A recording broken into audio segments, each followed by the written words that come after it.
Daniel Hannan is an MEP for South East England, and a journalist, author and broadcaster.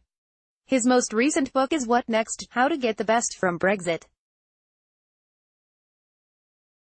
The problem is the backstop. Not the precise terms of the backstop, but the fact of having one at all. Think about it for a moment. We are proposing to enter talks with the EU about our long-term future on the basis of having first agreed that, if those talks fail, we will still make a series of excruciating concessions in order to ensure an outcome that the EU regards as acceptable. How can any negotiation proceed on that basis? How can we include a backstop that the UK regards as contingent and unlikely, but that the EU sees as an acceptable, indeed, an alluring, permanent settlement? Surely anyone can grasp that, once such a provision were in place, the EU would lose all interest in negotiating any deal, except, perhaps, a deliberately punitive one pour encourage or les autres. I say, surely anyone, but it seems that British negotiators can't or won't see it. If nothing else, the past 2 years have demonstrated the monumental ineptness of some of our senior civil servants. Back in the 1990s, when the European argument took off properly in Britain, I found Sir Humphrey technically brilliant, if wrong. The scheme he favored, deeper integration into European structures, including the euro, was inimical to the national interest, but there was no doubting the skill and tenacity with which he pursued it. Now, though, he seems to be blundering even on the logistical level.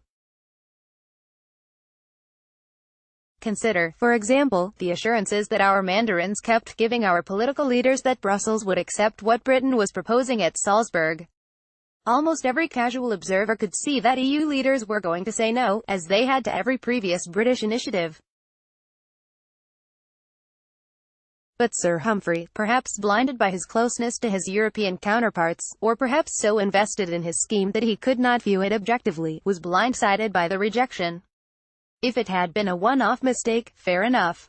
Even our supposedly Rolls-Royce diplomatic service might be allowed the occasional engine cough. But the pattern has been repeated so often that it has to be considered a design flaw rather than a glitch. Again and again, British ministers have been encouraged to make some big new concession in the hope of unlocking a trade deal from the other 27. First it was the acceptance of the EU sequencing, then of the money, then a unilateral security guarantee, then Chequers itself, now the customs union. Every time, bureaucrats have calmly pocketed the concession and demanded more. Is it any wonder, given their experience over the past 2 years, that Brussels functionaries are sitting back and waiting for yet vaster British offers? Can we blame them for holding out for another surrender on the backstop, given their experience to date? There were reports over the weekend that our negotiators, that is, our civil service team, had already agreed to customs union membership, and that the trouble arose when cabinet members were presented with the idea. I have no way of knowing whether that's true, but it would certainly fit the pattern.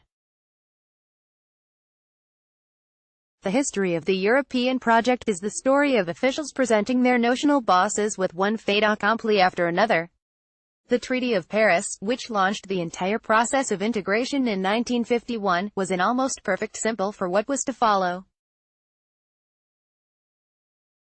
Because the final draft was not ready in time for the signing ceremony at the Quai d'Orsay, the 6 foreign ministers put their names to a blank sheet of paper and left it to their permanent officials to fill in the text later. Brexit was, at heart, a democratic revolt, a rejection of the dominance of an unelected and unaccountable caste. The question is whether Britain's democratic leaders will now assert themselves.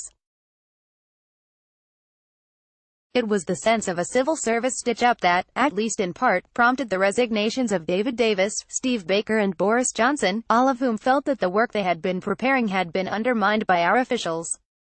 The following weekend, the Prime Minister wrote in the Mail on Sunday that Chequers was a take-it-or-leave-it offer. Let me be clear.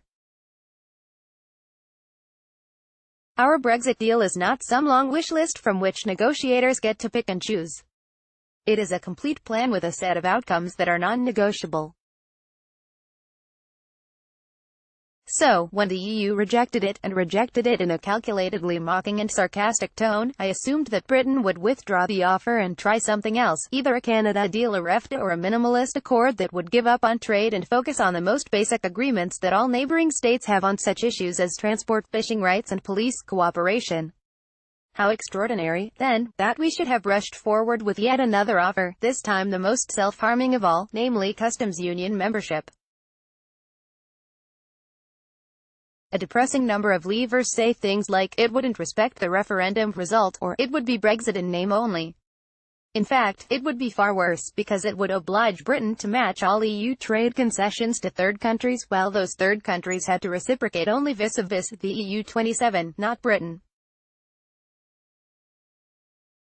Our home market, in other words, the fifth largest economy in the world, would become a bargaining chip for EU trade negotiators to use wholly for the benefit of the 27 remaining states.